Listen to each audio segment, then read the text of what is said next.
Now, this is my presentation on how to create or make a chandelier lift for under $50. This is what I started off with, just an empty void on a two-story house which I wanted to fill. Obviously no chance to put any uh, ladders or anything up against it, hence the reason for the winch. That's the plate that was there with the circular ring and the cable coming through it. You can sort of see there's one shot with it dropped down with the chandelier partially done, and when it was completed. Now those four bits of cardboard, just a bit of support when it hit the roof section. So I guess I start off with the winch. All I've done is I've purchased a trailer winch from a local trailer part supplier here in Perth. I paid $20 from this off Gumtree, so brand new. It came with a belt on it, which I've removed, and I've replaced it with the stainless steel cable. So $20 winch, like I said, brand new. Has a weight load of around about 1,100 kilos or 2,500 pounds, so well and truly enough for the chandelier. The chandelier's around about 25 kilos, 25 kilos, so about 50 pounds in the old scale. So what I've done is, on this case, I've stripped off all the webbing that was on there, and I've replaced it with a stainless steel cable. So this stainless steel cable is 2mm thick stainless steel cable, which I've doubled over, and it's a 7x19 gauge stainless steel cable, which gives you a breaking strain of around about 275 kilos, which I think is around about 600 pounds. So hanging off that is I've got a wood drift off the end there, which sort of gives you the distance to get away from the actual fitting itself. I wanted some clearance there, so I've got this wood coming off from there, and then from there you can see a hollow threaded rod. That's a 10mm rod, and that's available from any lighting supplier or anything like that. So I've utilised, obviously being a hollow rod, I've put the stainless steel cable through there, and there's a bit of added insurance. So a threaded rod locked off with a couple of nuts as well, so that's taken the load of the chandelier as well as the actual cable itself. So should anything happen, I've built in a bit of redundancy in there just in case something should happen. I just want to have that added caution of doing that. So basically I've only drilled a couple of holes. One is for the actual threaded rod to come through, and the other, if I just move the insulation back, there's another hole there which was for the plug. So 240 volt here in Australia, so I've brought that through. I whizzed it around. I've put a surface mount socket, and it's a 413 socket, and just a 3-pin plug here. So should I ever need to disconnect it and drop the chandelier to replace a globe or whatever it may be, just go disconnect the plug, undo these two nuts here, and just feed it and wind it down, and the chandelier will drop. And then obviously bring it back up is the reverse, bring it up and plug it into the power point. So yeah, I thought I'd just give you a quick visual of what's happened here. About the wood that I've used, it's just standard pine which I had knocking about the house. These beams are about 90mm wide by 35mm deep or high. And using hanging off that, we'll have secured it is with some batten bolts. These are 125mm long bolts. As you can see, I've got a couple of standoffs here, so they're 35mm, so it's about 70mm there, and the timber, which was another 35mm. So well and truly enough. And as you can sort of see, I've countersunk the holes too, so it really gets good biting into the timber below to make sure it's secure. And I've put two on each side, two there, two there, two there, and two there. And as you can sort of see, that structure holds the winch in place securely. With the winch itself, there's a couple of bolts, obviously you can see one there, and there's two at the front there that secure the winch in position. So that's pretty much it on how I did it. So yeah, 125mm rafter bolts going straight through, which gives it plenty of meat into it, and that's not going nowhere. It's quite strong. On the other side, where the actual nut is to secure the chandelier. I've done another standoff around about 25mm, which is a bit hard to see. And then again, another piece of timber, roughly a 4x2 there, just to screw it in. I didn't want any chance of flexing or anything like that, so that's maybe a little bit overkill, but at the end of the day, I want it to stay there and have no chance of it falling down. So effectively, that's how it works up this end.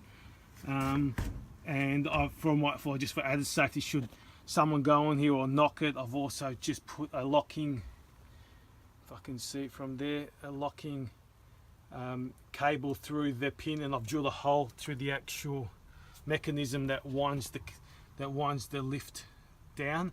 So obviously it's locked in the lock position, so there's no way that can accidentally, if someone comes in, a tradesman that steps on it or whatever it may be, they can't accidentally flick it and then make it free fall, which it shouldn't do anyway, for a couple of reasons. One is the winch shouldn't let it lock in with the way it's geared.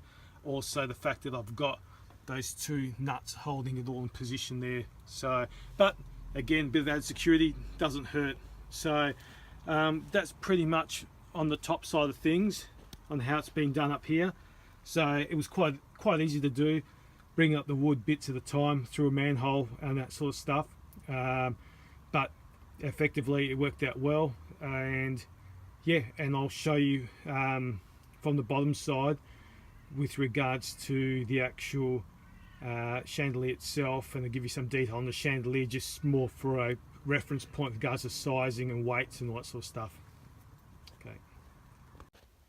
Alright, so I thought I'd go through some of the major components that you would have just seen that was installed up in the roof space. So as I said, I bought this trailer winch for around about, well, was $20, brand new, from a local trailer supplier here in Perth. So nothing flash, but it's rated at 2,500 pounds. The chandelier is around about 50 pounds. So the gearing and all that, definitely shouldn't be an issue with it whatsoever. So yeah, like the chandelier's about, yeah, so that's 23 kilos and it's 1,136 kilos. So more than enough to do what needs to be done. Like I said, it came with that belt, which I stripped off. I didn't want to use a belt, being up in the roof space and that sort of stuff. Plus, I really needed a smaller diameter to thread through the ceiling, so I ended up using a stainless steel cable. Like I said, it's a 7x19 pattern 2mm cable, which had a breaking strain of, like I said, 275 kilos or around about 600 pounds. So well and truly strong enough, if anything, it's over-engineered, but that's why I wanted it, to ensure that the chandelier was safe and that, you know, there's no chance of it falling down. So a couple of other things which just went along with it was these bugle head screws which I bought. Yes, a 14 gauge 125mm, so around about 5 inches long. So they're a decent set of bolts. I'll get one out. Decent set of screws, just so you get an idea of what they look like. They're pretty big, so, which is the way I want it. So effectively that was the timbers that I held up in the roof, and that's what I was tying into. So you can see there pretty much that more than enough. And I had a couple of standoffs on there, but I still went in probably a good 40 to 50mm into the main timbers, and that was reinforced in with 4 on every board, so there was 8 all up bolted in there. So that was the timbers that I used. Like I said, it was just offcuts which I've got from family and all that sort of stuff, which they had knocking about. So that made the job easier as well. Didn't need to buy any timber, but again, it's cheap timber. It's nothing flash.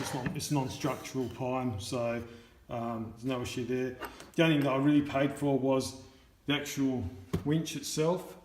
I've got this threaded rod. I mean, I had a bit of this knocking about anyway, but you can go from a lighting supplier for around about $10 for about a foot length sort of thing. So it is very fine gauge. I don't know if the camera will pick this up.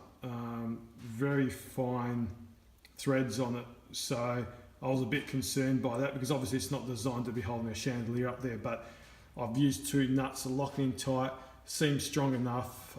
Again, the chandelier is supported by the cable as well as those nuts, so I wouldn't have one or the other, but in tandem, having both there, I'm confident that it's safe enough and it will hold. So, but But in any case, like I said, it is a bit fine, but in the day it did the job. So yeah, that was just basically a hollow rod. So you can sort of see straight through there like that. So, and that's where the cable went through. So what I did was had the cable go through the chandelier and back up to the top again, so it looped on itself.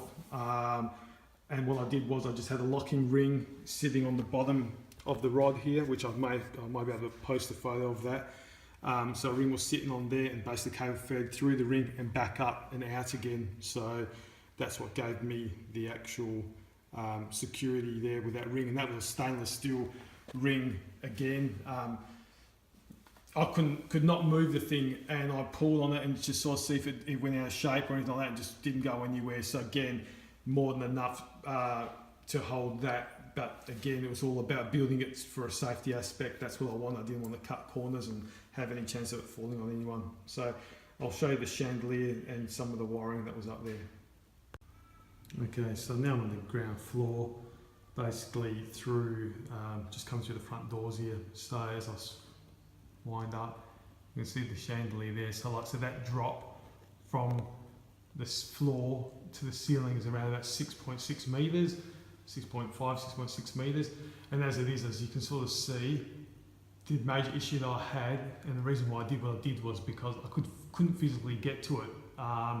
It was a major problem. I just couldn't get to it, and I wanted, in case globes blow and all that sort of stuff, I was able to access it and do it that way. So I've actually got some photos of it as we was putting it up to give you a bit of an idea with it hanging down and that sort of thing. But one thing to pay attention to as well was when I bought the chandelier, all this stuff's made out of China, but it's all right. It seems to be all okay. They use GU10 globes, which they came with halogens in there, and I opted to go for LEDs. Obviously a lot cooler, as well as the longevity of it. The last thing I'm going to do is drop this thing down every 6 months and mess around with it. So I think I bought Philips GU10 cool white globes. There's 9 of them actually in that plate.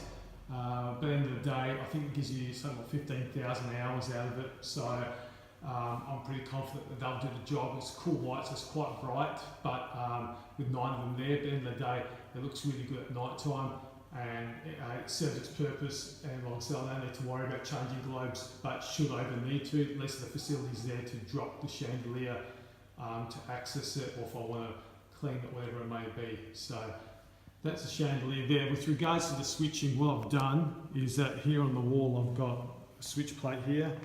For the Aussies out there, this is a Clipsal Saturn switch here. So what it is the bottom switch here does the chandelier, and it's two-way switching. So I've also got another switch that's at the top of the stairs.